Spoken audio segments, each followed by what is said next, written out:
Good afternoon, everyone. So, my task this afternoon is to report my topic, which is all about abalone, or we can also call it abalone. So, for taxonomic classification, Kingdom Animalia, phylum Mollusca, class Gastropoda, subclass Vitigastropoda, family Haliothidae, genus Halieuthis, species Halieuthis spp. Introduction. So, abalone is locally known as Sabra-Sabra, Inilongo, and Lapas or Kapinan in Cebuano. So, here in Bohol, sa akong nahibawaan nga yang local name is same naman siguro gihapon, same ra sila sa Cebu, which is Kapinan. So, there are about 100 species of abalone distributed throughout the world's oceans. So, large abalones are mainly distributed in the temperate zone, while small specimens are typically found in the tropics and the cold zones. 10 species are considered of commercial value and mainly occur in Korea, Japan, Mexico, South Africa, Southern Australia, New Zealand, United States of America, and also China. So here in the Philippines, there are four species of abalones. So first is the Danquis air abalone, or also known the H. asinina, the H. varia, the H. ovena, and the H. glabra. So among the four, the H. asinina is popularly cultivated in the country due to its bigger size, faster growth, and developed hatching and culture technology, Aquaculture Techno Center, ND. So for its characteristics, it has a broad, ovate, and oversized foot muscle, which is not totally covered by its single shell, very active at night. Abalones have only one oval shell with a sequence of holes along each edge, so they are not bivalve. So, kuan na siya, isa ra ka shell siya. And abalone are a type of a single-shelled gastropod herbivorous marine mollusk. So when we say herbivorous, so ang ilaha lang kadon is plants. Their body is large and fleshy with a broad muscular foot, which it has strong suction power that allows the animals to clamp tightly to surfaces or to attach itself to reefs or rocks. Also, katong muscular foot mo nila gamiton para mudikit sila sa rocks or sa reefs. The shells of abalone species are rough, flat, and air-shaped, which protects them from wave action. On the inside, their shells are smooth and shiny to protect the abalone's soft flesh from damage. So distribution holes or pores along the edge of their shells distinguish abalone species from other marine snails. So abalone expel water that has passed through their gills through these holes. As the number of open pores varies with among different abalone species, same as its shell exterior and interior color varies with the species. So, gistate diri no nga kana ang species magdepende sa klase sa abalones kung unsa kadaghanon ang pores, ang buho nila, and kung unsa ang porma sa ilahang exterior and interior kanang design or sa porma nila, like kanang kung reddish ba, na may pagka green. So makita na nato niya.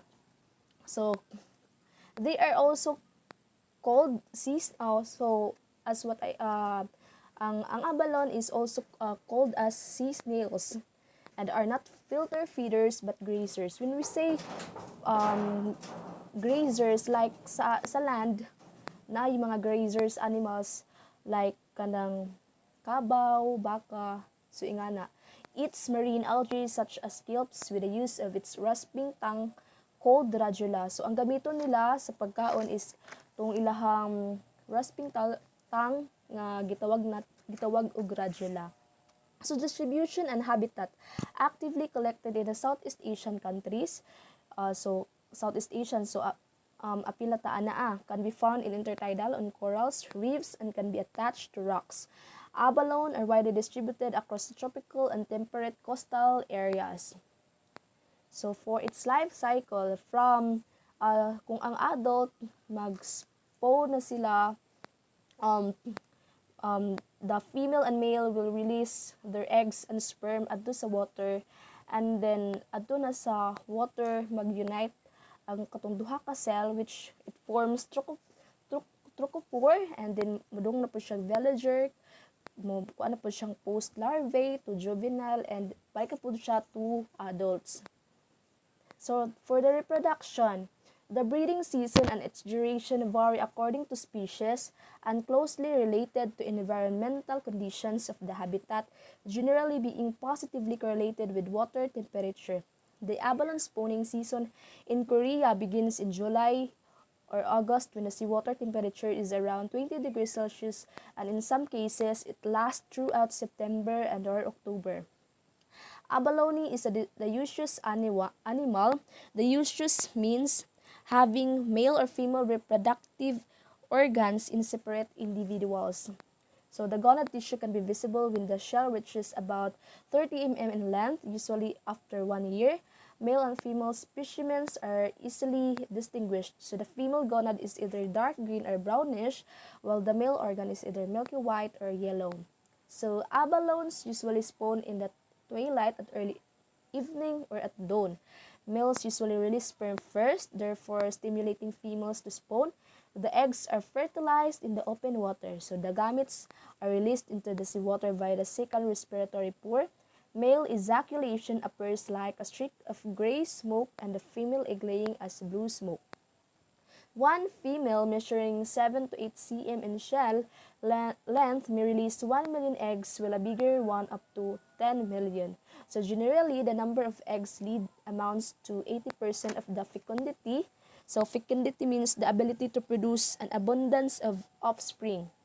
So female egg-laying is completed within 2 to 4 hours, but male ejaculation lasts for much longer time, usually as long as 2 days. So mas taas og oras ang male ejaculation for grabe 2 days. So let's proceed. So the different species of abalone. So there are a lot of daghan kayong species ang abalone, so kani lang ako gipanguha. So for red abalone, H. rufescens, so one currently hold the titles as the biggest abalone, therefore in the whole world, these abalones can be found in places such as Canada, Mexico, and California. Nasa sa gawas gawas.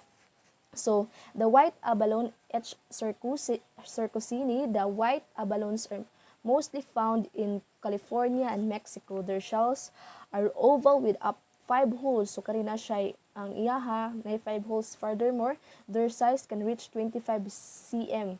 For colors, they are yellow with a shade of green, and others are also beige. Also kung different species, different pud ang iyang colors, ang pila kadaghanon sa iyang holes.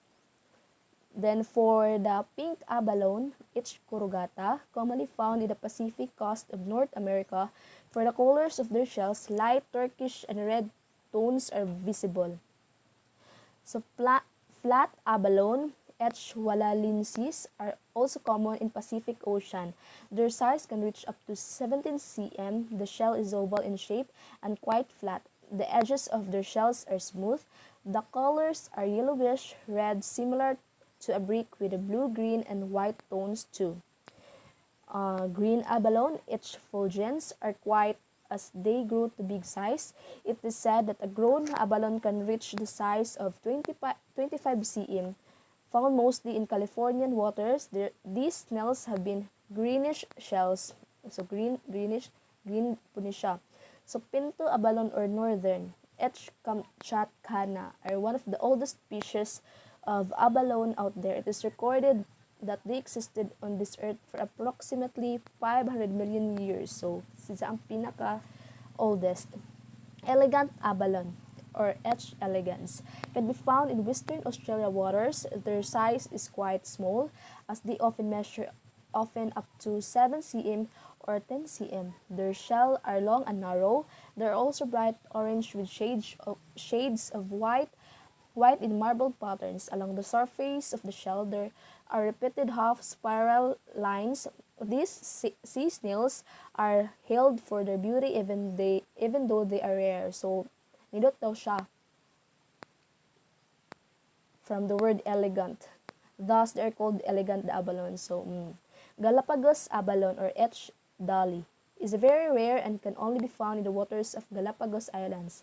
Okay. So, kanis sa adtura po siya makita sa Galapagos Islands, as well as the western parts of Colombia. Other than being very rare, they're also extremely small with size only reaching up to 2 cm. So, gamay po ni siya. South African abalone or H. midei. Some surfaces area are elevated, others, and there are wrinkles as well. Along the wrinkled lines, there could be some hint of red coloring. The shell do not look quite expensive as they are all dull. So, di kayo siya nindot. So, green ormer abalone, H. tuberculata, commonly found on shores that consist a lot of rocks.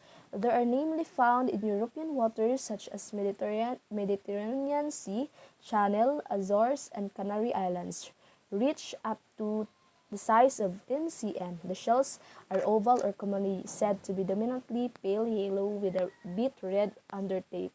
So, kung makita ninyo, lahi-lahi ka ng coloration, like, ang color ba, and then ang perma po niya, ang kuan murag, na murag, hamison apoy murag kanang sana rough ug siya perma na kanang colorful na apoy murag dal ra kaayo.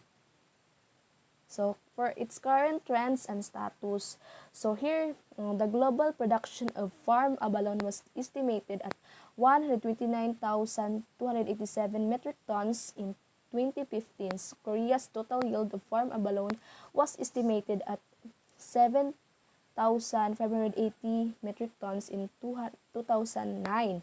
Abalone farms in China raised their annual production from 42 to 372 MT in 2010 to 115,000 to 397 MT in 2015. So, multifarious products of abalone have been invented by boiling and steaming of abalone in the manufacturing process. In 2016, global production of abalone figures are not yet available. However, it is forecasted that production will be slightly lower than in 2015, when it grew by 11% compared with 2014, over 150,000 tons, bolstered by another record year for Chinese production. In the latter months of 2016, robust demand resulted in record high prices for premium size and whole live fresh species as high as $80 per kilogram. So abalone is one of the most expensive of any seafood worldwide. So isa sa pinakamahal. Production has shifted from wild caught to farm, and today over 95% of abalone comes from aquaculture. So sa kanang kuan na aquaculture na. China is easily the leading producer of farm abalone in the world. So ang China mo nag-una producing over 127,000 tons in 2015 and remains the foremost consuming country. The Republic of Korea is the second largest worldwide producer, producing over 10,000 tons in 2015. In terms of wild caught, sa wild caught pod, Australia is the third largest producer and has the world's largest remaining capture abalone fishery, landing nearly 4,500 tons in 2015. In terms of trade for 2016, China, Australia, and the Republic of Korea were the leading exporters, while Hong Kong, SAR, Japan, and Singapore were the leading importers in that orders. So, here is the worldwide abalone production statistics. Muna siya ang latest. Kita ninyo. Ang Philippines, kuan ra kayo. So, economic importance. A kilo of abalone costs 300 pesos per kilogram or $7 per kilogram in Taytay, and 350 pesos per kilogram or $8 in Puerto Princesa City, Palawan. But when it is sold to restaurants in Metro Manila, a serving can cost as much as 3,000 pesos per kilogram or $68. So Japan, where it is regarded as great delicacy, has the longest history of culturing abalone. However, the largest market of dried abalone is China, with a long tradition of abalone cuisine. Abalone shells are sold as buttons, jewelry, and any work where it can be source of income. So, grabe, daghan siya mahimo. Mahal naman. Mahal naman jud siya. In the Philippines, the abalone species are like sa unsa ko giingon ganina, Haliothes asinina, Echevarria, H. ovina, and but it is which has high commercial value. So live abalones command a high price of 250 to 300 kilogram, magdepende 15 to 20 pieces. Middlemen or processors blanch this to remove the shell and gut. The blanched meat is sold at 450 to 550 pesos per kilogram. These semi-processed abalone are then frozen, dried, or canned for export to many countries such as Hong Kong, Japan, Korea, Taiwan, Singapore, China, Australia, USA, Canada, Spain, Netherlands. Grabe. Kanang murag ang mga tao sa didto kay kuan jud sila og abalone, mahal man jud siya. Lami siya pero mahal. In China, abalone is believed to have aphrodisiac and medicinal value, and canned abalone is a prized gift. So for its threats. First is illegal exploitation, habitat degradation, pollution, overfishing, global warming, ocean acidification, rising sea levels, poaching. So poaching is defined as the illegal hunting or capturing of wild animals. So nga na no? One of the threats, coastal development, and also abalones are subject to a chronic or lethal disease called withering syndrome or abalone wasting disease. So ang iyahang symptoms include weakness, lethargy, diminished pedal mass, mantle retraction, and poor gonadal development and death. So lain siya porma. So muna siya withering syndrome. So laws governing abalone. So the Fisheries Code of 1998, Republic Act 8550 aims to ensure sustainable resource management, food security, and development, including the reconstitution of BFAR for improved service delivery. So the Marine Living Resources Act number 18 of 1998. These regulations introduce an emergency suspension of the fishing for abalone haliothes and established measures for the protection of wild abalone haliothes and for recovery and rebuilding of the stock of these marine aquatic animal species. So, ako pa ko ikapuno di ay so for kanang mura siya sumpay sa economic importance ba to?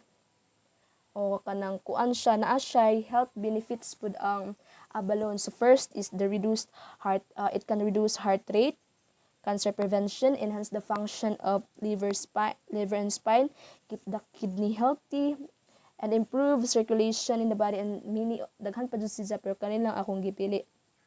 And kuan pa di ay abalones grows well at temperature of 20 degrees Celsius. So, female green lip can spawn when they reach 4 or 5 years old. So, magdepende sa species kung kanus-a si Zamo mo spawn. The time interval between two successive spawnings can vary from 13 to 37 days. Younger females breeders may spawn more frequently and have higher fecundity than the older females. And then, sa akong nahibaw-an diri sa Bohol, murag na ay nag-culture of abalone sa Binunido,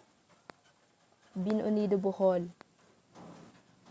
And for additional for water parameters of abalone, since daghan man jud siya nga species, there are different types of species man jud, and it's very lisod siya to tagsa-tagsa ba, it's tagsa-tagsa. So ako na lang ikuan nga one of kanang sa akong na research ang green lip and black lip water parameters kay for its temperature it is kanang kuan for suitable niya ang 10 to 21 degrees Celsius. Salinity 34 to 36 degrees percent. To pH 8.2 to 8.3. So mao na siya ang akong na kuan. Para to, so I hope you gain something from this report. So thank you for listening. God bless.